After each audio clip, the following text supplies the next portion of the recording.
So we are in, we are live, finally. Here we go. I am raring to see what happens in this game, honestly. Paula's got to play really carefully here in the start game. I like, by the way, we saw this from Jesulin, we see this from Paula as well. They're building tier 1 right on the edge of the base territory here, and what that allows them to do is reinforce quite, far away from their base, which is a nice little thing that a lot of top players do, getting that first building right on the edge of that territory. It's about time being the fourth resource. I mean, if that squad isn't at the headquarters reinforcing, they've already moved the 20 meters in game to get a little bit further forward. It's added time, it's added benefit, man. It's it's a good point. Little things like that, you see it from top players across all games. It's just a wonderful extra little thing that will buy you a couple of seconds of time over your opponent. Sorry, I just saw a really funny chat comment. Evil Tribble said, "That hot base building micro." Oh yeah, so it's not that much micro, really, is it? I mean, no, it's not. He was being sarcastic, I think. So here we go, Jesulin. Yeah, you were going to say it straight into Rifle Company. Yeah, what were we expecting? If these guys, I mean, we've got a few more viewers, 200 or so more viewers than we did have. In the first semi-final, Elite Rifles rocked it, man, didn't they? They dominated. They did, yeah. We saw this exact same matchup with Lovenest and Nagano, where Lovenest chose to play close air support, and Nagano chose to play Rifle Company. And actually, the Lovenest really did manage to pull it off for a while. Do you know what I mean? He managed to actually get the game to a point where CAS was working. So I'm wondering, is Paula going to be able to, get the benefits out of this commander early on? Is he going to be able to prevent, all that kind of flame damage? The problem is it's Jesulin. He's been exceptional in the first game with his micro, and highly expect the same thing from him again. So it's going to be a very, very powerful doctrine in his hands. Yeah, absolutely. Jesulin is in a position now to really push the advantages of this map with the right, I think more so, it's not about what Jesulin does, it's what Paul does, and if he makes major mistakes. If he can stay in this, massive props, this guy is a big contender and a big player. If not, it confirms our suspicions. Yeah. Well, let's have a look what goes on first. So we're going to see 4 Grens come on the field from Paul. I think this is an excellent idea. One, it works very well with the commander that he's chosen. And also he is putting more manpower on the field than his opponent, which is going to allow him to overpower the kind of high DPS that the rifles have early on in the game. I like as well that Paul has gone for a lot of building control in the center. A nice spearhead on this map is exactly what you need to kind of counteract what the allied advantage is. So it's really nice to see the early game from Paula is actually going quite well so far. It looks like he's won some of the early engagements. A 5th Grenadier squad is coming out as well. So Jesulin's going to have to be kind of very quick with his build order on what's coming next. He's going to get out manpowered very, very quickly here. Having seen what Lovenest was capable of doing with CAS counter, or whatever the hell it's called, close air support doctrine, when you can just upgrade all of your units so quickly to LMGs and Shreks, is it balanced in your opinion, Stormers? Because we've got a discussion in the chat right now as to whether it's balanced or not. For close air support? Yeah, you just get all of your big upgrades straight away, and your infantry's super powerful all of a sudden due to the fuel conversion. It depends. I think if you go straight in with CAS and, a good access player will lock down their fuel and use CAS, then yeah, probably it is, because you then get all of the equipment you need to dominate the rest of the resource points on the map. It was a shame for Lovenest in his game when he played it that he didn't actually have that map control when he started using it, so he was actually just spending into his fuel quite heavily. And just negating all of his teching ability. So yeah, I mean, I would say, in a sense, if you can get the early game correct, it's probably a very, very strong commander, probably a bit too strong. Just wait and see what happens with it. Not all players go for the same builds with it. Some players prefer to use the fuel to munitions conversions for aircraft. Some players use it on the weapons upgrades. it really depends. A capture point Yeah, is massively. under That's a attack. good point. You know, a good AA half track from USF can easily deal with any of the LMGs before the Panzerschrecks get out. Look at the 5 Grenadier build soak up the map. The M20 has now rolled onto the field, which is a decent... No, it isn't. Shreks, man. Not Shreks, Panzer Post.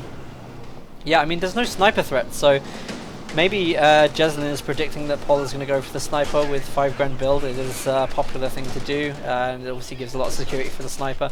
But again, the M20 isn't going to be able to do anything here. I think the AA half track would have been a much better decision for him to take out of the lieutenant tech. He's getting very, very close to those grenadiers as well. I wonder if he's trying to actually intentionally bleed some munitions out of Paula there, maybe forcing him to use the Faust when he knew that he couldn't get the follow-up on it. It might be a good idea for Jesulin to do that, because if he's going to be putting the fuel to munitions conversion, then forcing him to use you know, Faust and things, and then just kind of running off and he repairs the M20. Grenadiers in the church are in danger of going down to the M20 if it follows up on them. It might do, actually. Oh, there we go, running through negative cover. It looks like he may actually get that squad down. He's not chasing it, though. Oof. Strange decision by Jesulin not to chase that unit down. Pretty good there. It's because he's 1-0. Actually, Jesulin's winning this, isn't he? Yeah. Oh, sorry, yeah, I was about to say because he's 1-0 down, but that first game has messed my head up, man, because I was thinking this player's going to win, this player's going to win. Yeah, it was completely unexpected, actually. It was so back and forth. But, you know, Jesulin deserved to win that, I think, in the end. He did all the right things throughout the game. Massively. In terms of fuel and map dominance, it seems that Jesulin's playing... Sorry, Paul. I'm getting my players wrong now. Paul's playing extremely well with his 5 Grenadiers. He's now got the Eastern fuel, and he might be able to push that advantage. Let's have a quick look at the map. So, Paul, a very good map control for Oster at this stage. Jesulin hasn't quite utilised the advantage of Rifle Company, I would say. We haven't seen really that much infantry out on the field. He's still got a squad less than Paula on the field, you know, because of the five Grens build that he's gone. So, you know, bringing out another squad of riflemen wouldn't be a bad idea with the M20 right now. Interesting to see what Jesulin's going to do for his next tech. Part of me is expecting him to go into captain. A lot of people have been going for the Stuart, but then again, it would be equally viable for him to go into tier 3 right now and just rush a Sherman out, or even the Scott. They're going to be very, very good at dealing with these Grenadiers. Yeah, you bang on about the ways that Jesulin could get himself back into this, and the fact that Paul's now bringing on an MG, strange decision. He does open himself up to a lot of... Oh God, Teller! Just more for the church. Whoa! Just missed that. Oh, I got the the explosion. Sorry, I was looking at this building and I saw it on the minimap. Great positioning of a telemine there. Paula's got to be, you know, feeling great about that. You know, the benefit here as well. Let's just keep an eye on the VPs this game. I'm going to call it with VPs. If Paula can keep the VPs on his side up, and you know, overcome Jesulin, he is going to get faction selection. You mean he's going to win because he gets allies? Well, yeah. Pretty much. You were thinking, how can I be politically correct about what I'm about to say? I'll just agree. I'm not saying anything about it, but you know, allies do appear to be, you know, the winners on this map. The enemy is overrunning one of our capture points. So Jesulin's pushing for the eastern victory point now, and so he'll have a triple cap momentarily if these Grens in the centre can't take the central VP. M2 flamethrowers getting on the hard house just there, they're going to push the LMG Grens out into the centre as well. Here we go. Well, Flamers are now up on the rifle squads, which means Paula is going to find it a little bit more difficult to deal with the infantry there. Although, you know, early CAS, he has managed to get 3 squads upgraded with the LMGs. So, actually, the Flamers not as potent as, you know, we saw in that game with Nagano, where he used them, and when they came out, they just dominated everything.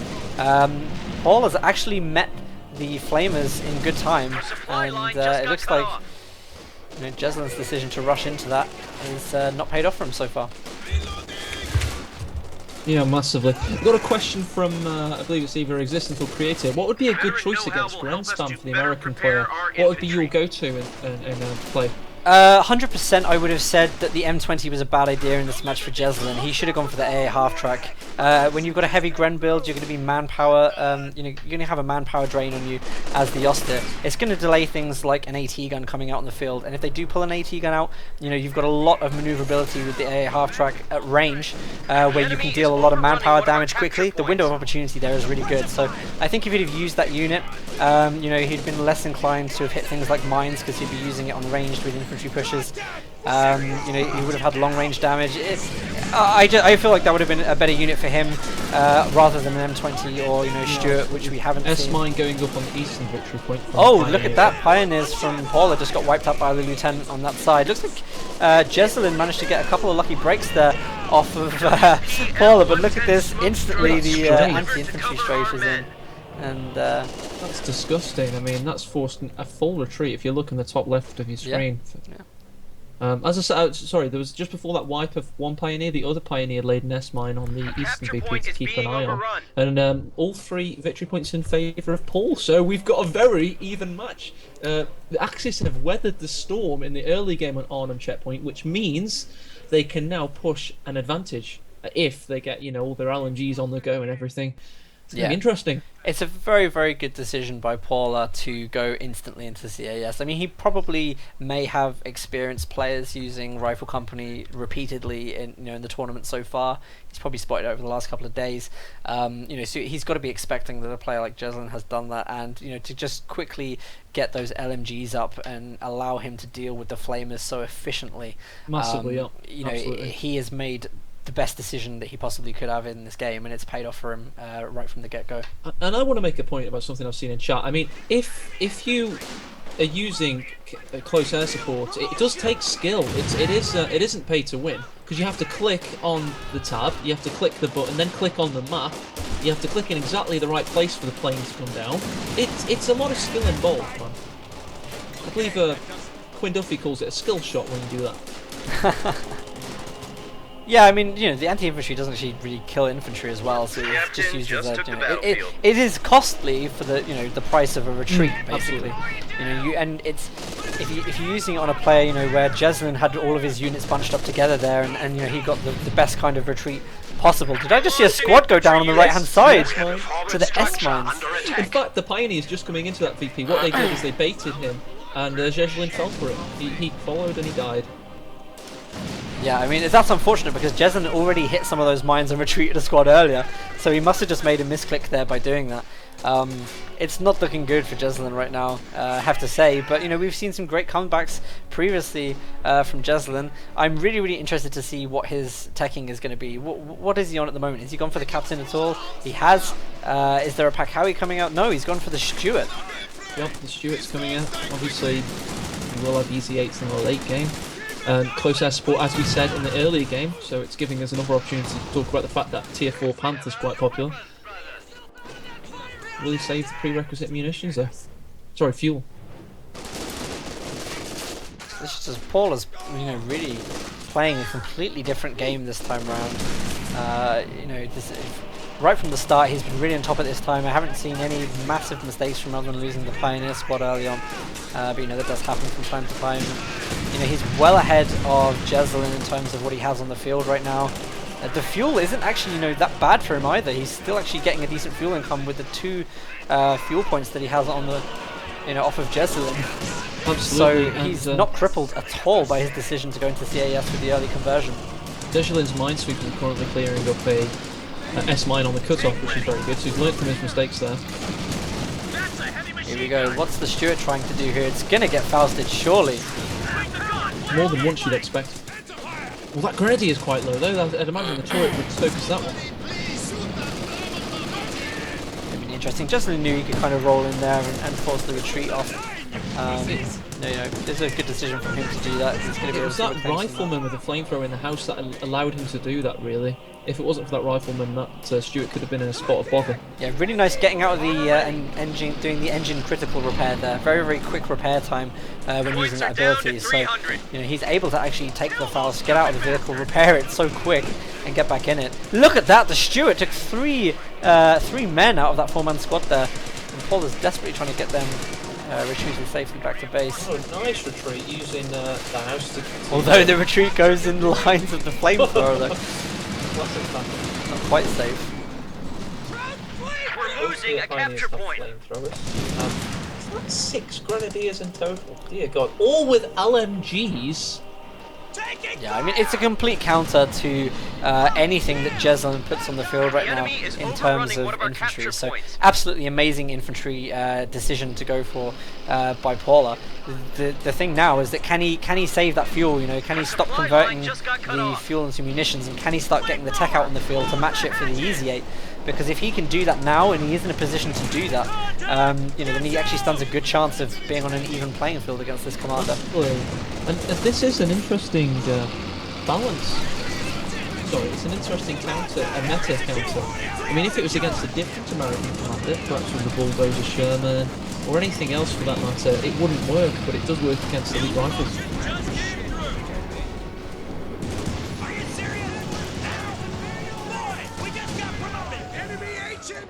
White Phosphorus does nothing but deny area there. I think they knocked out a Grenadier squad in the building there, I'm not sure. No, they got away with it. Jesulin's doing pretty well, I think, to hold this back. There's a lot of anti-infantry power on the field right now, and somehow, you know, he's still managing to come out of these engagements without losing anything. I really do like that about Jesulin. He's a very, very careful player. He hasn't made any, you know, he hasn't made any big mistakes yet. Not quite. He has paid for it in terms of victory points, however. He is on nearly half. But that tells me that 16 minutes, I mean, if Jesulin can stay in this, we could be in for the long haul with this one.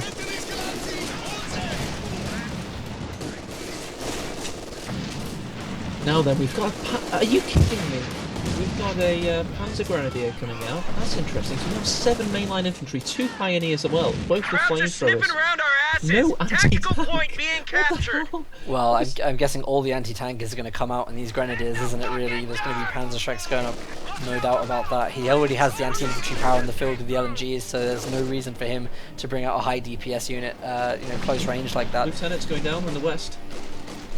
Yeah, that should actually go down. Yeah, pretty easy. 2 LMGs and the flamethrower. Nice play by Paula there. And whilst we're seeing this, you know, Jesulin's actually getting a lot of map control and VPs back. Yeah, so difficult right now, so difficult. What is the teching here? We're getting another Stuart out from Jesulin. What? That would do well against when the Shreks are on the field, and Paul will have the prerequisite 120 munitions for those Shreks, so, you know, very shortly. I assume at 100 fuel now, he's not going to be using the fuel convert button much more. He's got all of his LMGs, he's got nearly enough for his Shreks, so I presume he's going to save for a tank of some sort. Well, the tech and the tank, obviously. You know, with some decent micro, I'm sure that Jesulin could actually, you know, come back into this. The Stuart, you know, has been taking out a lot of these squads when they're bunched up, so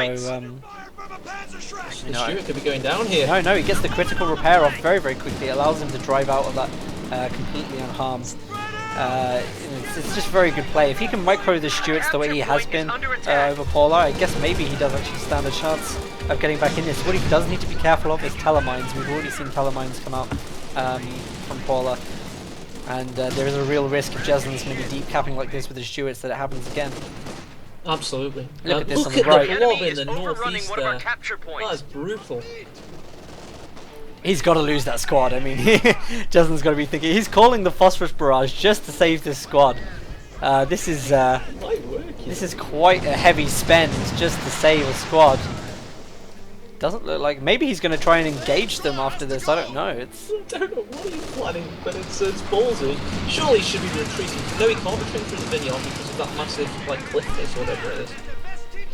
He's still going for it. The rifleman trying to go in and get flame shots on. I don't really know what's going on here. He's going to make the retreat. It's very, very late. Death is going on Stormless. Death. Stuart's coming in. It does go down in the end. What a shame. I mean, Jesulin's actually starting to pull this back, in my opinion. You know, this double Stuart has actually worked out very, very well for him. He's able to out-micro any of the Fausts that are coming in. And, you know, there's no AT on the field. There's no, like, you know, AT guns or anything. Paul is relying completely on Fausts and maybe anti-tank strafes in order to do all of this work.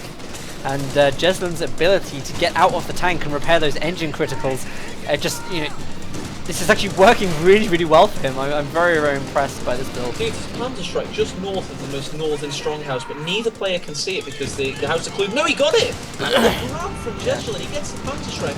I only could just about see the white circle if I really peeked out from behind the house. He got it though, nice. So there's a Vet 3 Flamer Rifleman with a Panda Strike now. Very, very good pickup. What happened to that Panda Grenadier then? Well, I believe they died. Yeah. I believe they died in the building. It was around the time when they hit the Stuart on the first engagement. This is just great, solid play from Jesulin. He has really, really calculated this well. I was shocked to see a second Stuart come on the field, but you know, he knew exactly what he was doing. He was trying to get, you know, that. He just knew that Paula was spending all of his fuel into this munitions stuff, and the light vehicles are probably better than any other vehicle at dodging the anti-tank strafes that come in. So it's so impressive, such impressive gameplay. This could end up being the most Anti-tank gun. No. It could go anybody's way still. I'll just look to the victory points. There's still a large contingent for both players. Yeah, I think one of the things with Jesulin as well is that he's very, very good at sussing out how to get round situations. Like, you know, you remember he was like #adapt. Yes. That is Jesulin. He adapts, and he adapts very, very well. And we saw that here. You know, he found the solution. He hit it hard. He's working it, and I'm interested to see what it's going to be next, really. The real interest here is what is Paula going to do. He hasn't really been reserving his fuel when he needed to be. You know, we could have seen vehicles out in the field right now. He already had enough anti-infantry out in the field, so I don't know why the fuel has been spent on these Panzer Straks. Grenadier goes down. That Stuart there, and I really don't understand Paul's doctrine here. He's not gone for any sort of combined arms play. He's gone for a full Zerg-like spamming infantry. They all are Vet 3 and they all have heavy DPS weaponry, but it's not a balanced build at all, is it? No. Not at all. I think he's invested too heavily in the commander, actually, and that is one of the risks with this commander. Is it's very, very easy for people to overuse the fuel into the munitions. Because you think that it's giving you, you know, a great lead-in, when actually it's just really hampering your ability to stay in the late game. And Jesulin has just taken full advantage of this and extended his mid-game to match up to it. And you know, we're technically 22 minutes in, we're still not in the late game. We have no late game units present at the moment at all. We're not, but it feels like we are because. You know, we've seen a lot of the same commanders on the same map, of course. We just saw redistribute resources again used by Paul, so he really isn't thinking about the late game, as you just mentioned. When you're playing there's no he hasn't even upgraded to Battle Phase 2. There's no way we're going to be seeing a tank from Paula at this rate. It's a strange decision, you know. I think he should reach out for at least Battle Phase 2. Get a Panzer IV out or something. You know, we saw how good they were for Jesulin in the last game. He'd be very good at helping with these Stuarts. Yeah, Paul's a decent player, obviously, but he doesn't seem to have that tournament level meta fully nailed down yet, or shows an unwillingness to play in that style either way. He's putting himself at a big disadvantage in my opinion. Yeah, he is. We have new resources available. Yeah, Jesulin's micro is just absolutely incredible with these Stuarts. And no AT gun either. There's still not an AT gun on the field. You know, we have Battle Phase 1. We should at least see an AT gun, I would have thought. It would just help that little bit more, you know, but this dedication into putting munitions in. Why has Jesulin got 2 AT guns? He must be fearing a Panther, I guess. He can't see what we can see. He's not commentating on the fact that it's a massive Zerg-like composition. He's thinking, oh right, what would any sensible player be doing right now? I know, tier 4 Panther, or tier 4 anything, or tier 3 anything.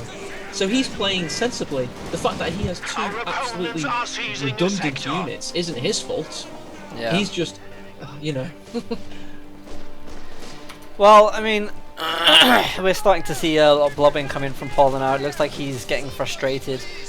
He wants to wipe Jesulin out in one kind of swift blow. So here we go. We're seeing a just massive push through the front here. Don't know if Jesulin can actually handle it, to be honest, with what he's got on the field at the moment. Looks like the phosphorus has been called in on the center VP, and it's not really going to hit any of those targets effectively, which is a shame.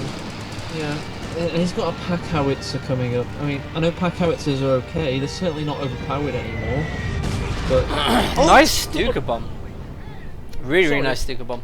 Looked like it took out more on when I was seeing it. Well, it did actually get a squad. It got the squad with the Panzerschreck as well, at quite a large range. I've actually noticed with the Stukas, in the last couple of games that we've just seen Stukas when Loveness used it and Paula just used it then, they seem to be taking out infantry on a much larger radius than what I'm used to seeing. I haven't really, do you know what I mean? Are you getting that too or not? No, I fully understand what you're saying massively. Yeah, they I don't know what it is. Obviously, a Relic have been making tweaks with explosive damage, so it is highly probable that you're not just seeing a placebo there, it could be a real effect. Very, very strange. Here we go with the double Stuarts on the right-hand side again, constantly harassing Paula. This is really, really bad on Paula's part. He refuses to change his strategy here. He is 100% certain that he can beat Jesulin by stacking up his infantry with Shreks and things. I mean, he's starting to get the veterancy on them, so you know we may see more efficiency coming out in these units. He has more units on the field than Jesulin at any rate, so you know it is possible. But he's just investing everything in this decision. There is absolutely no. There's no other route for him right now. No, he's going for it, man. It's absolutely, it's a one course of action, and it's single-minded. But at least if he's committed to something, he's sticking with it. You could argue that Jesulin building 2 AT guns without seeing any armor is the opposite of that. He's kind of thinking about what is happening, you know, what can I do to counter what isn't happening. Paul's one-minded. Jesulin's thinking outside the box, and it's not actually working for Jesulin with regard to his AT gun. We've seen a third Stuart, by the way, on the field. This is a crazy build. Yes, against, oh look, against the 4 Shreks, one goes down. I mean, yeah, that's actually a really, really nice pickup for Paul. It's going to threaten this build that Jesulin has gone now that he knows that the Panzerschrecks are capable of doing that. Jesulin may feel threatened by that decision and may decide to actually tech up himself and go for something like a Sherman instead. Now we see the pack howitzers on the field from Jesulin. Nice to see that this unit's still being used despite having a change to its use in the fact that it has to be used with a barrage now. Yeah, it's still a good unit, man. I mean, before it was horrendously overpowered along with the ISG, so now it will just be decent, hopefully.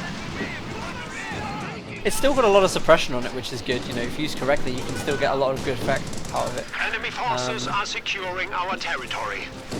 So the Stuarts are operating in tandem and rolling around the battlefield in unison. They nearly get the pick up on the Pioneers, but the Shrek squads are now coming out of base fully healed, so that the deterrent will be there for them. Now then, in terms of Paul's build, he's obviously nowhere near to having the fuel. It doesn't look like in this game, even if it went down to an hour, he would ever have the willingness to go tier 4 or anything similar. No, I mean, we would have seen it by now.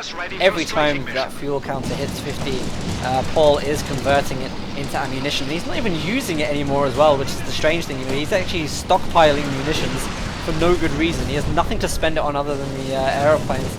And, you know, we're yet to see the benefit out of this. You know, maybe he could get a couple of lucky breaks off with this. Reconnaissance planes going in, so we could be seeing some kind of... Yep, we've got it called in. Stuka bombing strike. Where's that focus? That's going to be on the pack Harry, I'm sure of it. Our lines of supply are disrupted. Yeah, it is. Doesn't quite get the equipment kill yet, though. And of course, with the recent changes, it doesn't matter if it's low health. If it's got men in it, it won't die. Oh, Gren White from the Stuarts. That's a big loss for Paula there. He does not want to be losing any of those vetted squads against Jesulin right now. Veterancy is probably one of the few things that is actually keeping these squads alive through these engagements. 21 kills on the Stuart, that's fantastic from Jesulin. As you said earlier, the micro best guy has been phenomenal in this game. Yeah, well, I mean, he's still using, this unit is a unit that typically has a window of opportunity, like, maybe 8 to 15 minutes in game. We're 30 minutes in, and he's got 2 of them, and he's, they're still very, very actively contributing on the field. So, it's really great to see units like this getting exposure in the late game. They obviously have some great abilities, in case Paula did get any units. Like larger tanks off, they'd be able to stun them and get engine damage and things. So, they still are good units, and it just really comes down to his micro. He's very, very impressive micro. Here we go, anti-tank strafe coming in. Is it going to be quick enough? What's the direction? Pioneer could be going down all the while.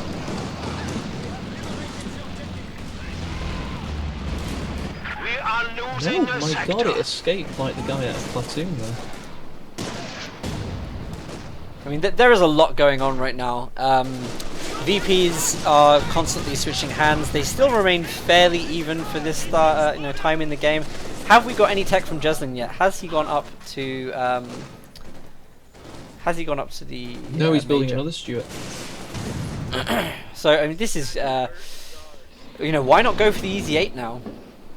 Look at the fuel, he's got it.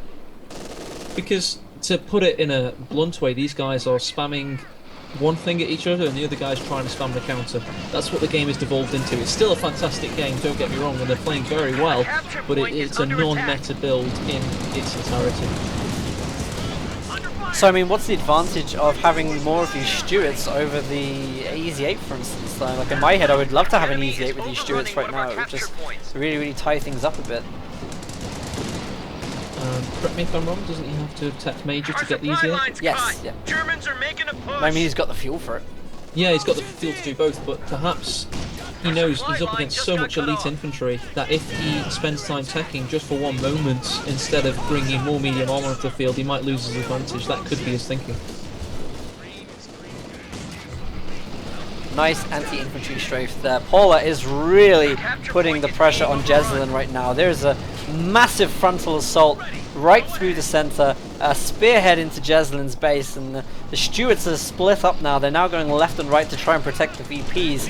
I mean, it's actually become a difficult position for Jesulin. It really has, and not only protect, but the crew on in the west is actually capping the VP. So yeah, he's clearly. But it's not even like Paul is in a precarious position. He's got 154. That's a decent amount. He's got to be kicking himself he didn't tech to tier 3 or tier 4 now, because he could have closed the game out if he'd done that, in my opinion. Yeah, I mean, with this kind of infantry build, to have a vehicle with this would be, insane. Even if you could get up to tier 4 would be incredible.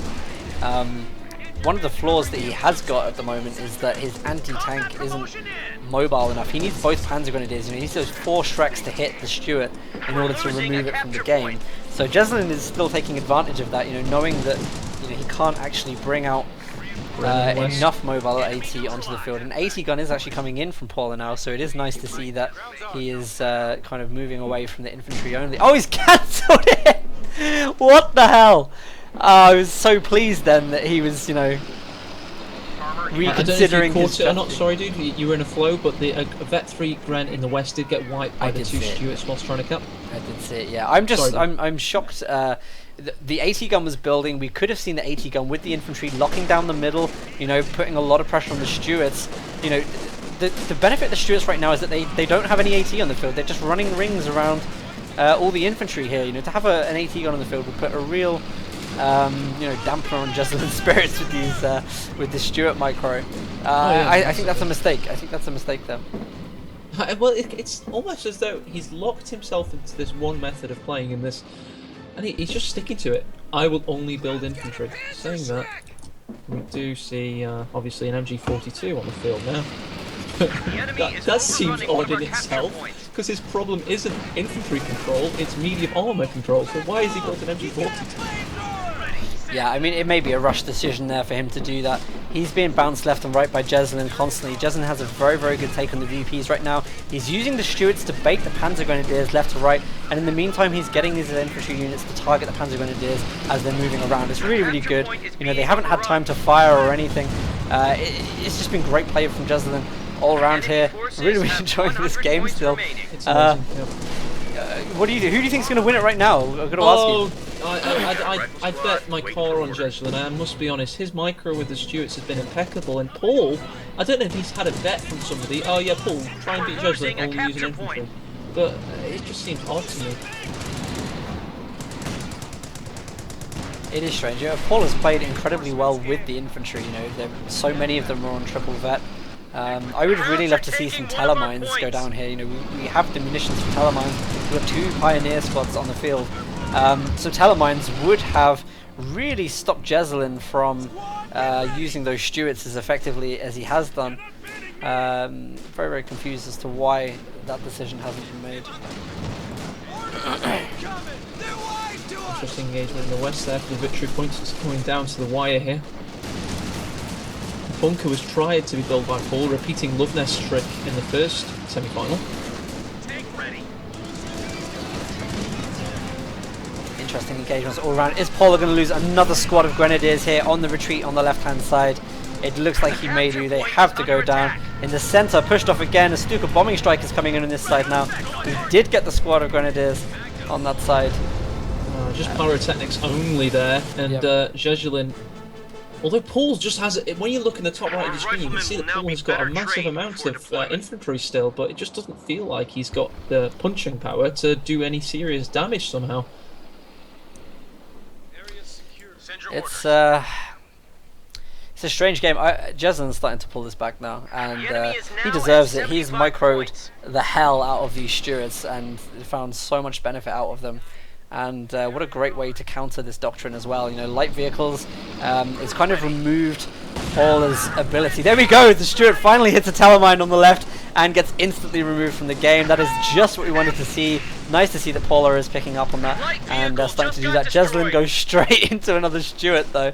You know, might not be a good idea for him now. No, indeed, it may well be that it's now. Just fell to 50. Is another Stewart going to go down on that side? Yes, it does! Ooh. Picks up another one. This is very, very good from Paula. He's actually starting to get back. Jesulin is sticking with what works. He's building yet another Stewart. He's got his infantry in place and buildings, and he has massive victory point dominance in the 3 VP, so... Jesulin's got epic pressure on right now. Here we go, the Stuka bomb looks like it's going to be maybe on the other Stewart there. It does! It wipes the Stewart! What an accurate hit for a Stuka! Light vehicle just got crazy. destroyed. That was Guderian himself piloting that one. That was awesome. Paula is going for the VPs. A very sensible decision not to hunt down that squad on the north, but actually send a squad over to the VPs. Very, very good there. It's this is a close game, I have to say. There is still a chance, I think, that Paula can get back in it.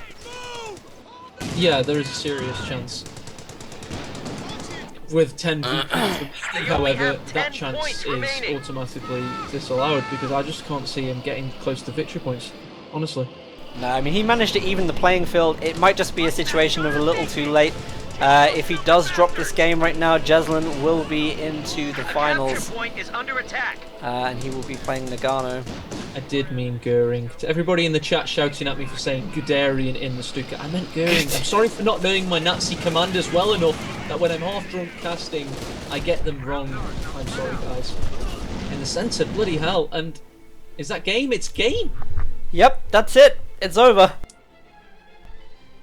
What a game. What a match. 2-0 to Paula. I mean, it doesn't feel like he got whitewashed, does it? No, and to be honest, you know, he didn't lose that game heavily by any means. You know, the rifle company on this map, we've seen it in a lot of other stages of the game. Very, very potent commander. He did a very good job of keeping it at bay. He also showed us something new with, you know, utilizing CAS early to really, really stop riflemen from having any effect by the time flamethrowers come out. It's a shame that he continued to invest in the conversion of fuel to munitions. It would have been very good for him to get tanks out on the field. He probably would have won the game in that situation. But well played, Jesulin. You know, what an amazing game on his behalf. And let's get rocking with the final. I'm actually super psyched and super ready for it, to be honest. I want to go straight into it. We're on 450 views right now. I reckon we can get to 700 if we take advantage and we push on. So I think I need a little break, to be honest. Oh, man. I'm just gonna go to the outro, dude. Okay.